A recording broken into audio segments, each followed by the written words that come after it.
Very simple how to install a Becker radio into a Mercedes-Benz.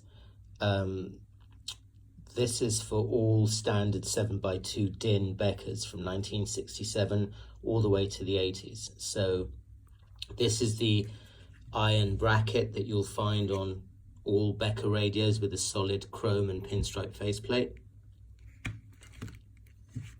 And so what you do is this will be fitted onto the radio, obviously, and there'll be chrome on here.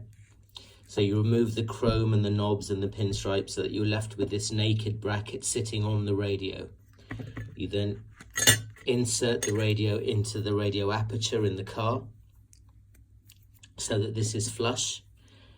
You then put the wide end of the holding rod so that it inserts in that little hole next to the volume knob. The narrow end goes to the bottom, and so these protrusions here and here are behind the dashboard. You can see the screw thread is facing in. Do the same on the other side. This is standard on Becker Europa, Becker Avis, Becker Monte Carlo, Becker Grand Prix, Becker Mexico, Becker Mexico Vol Stereo radio cassette. So once it's in like that, all you do is tighten these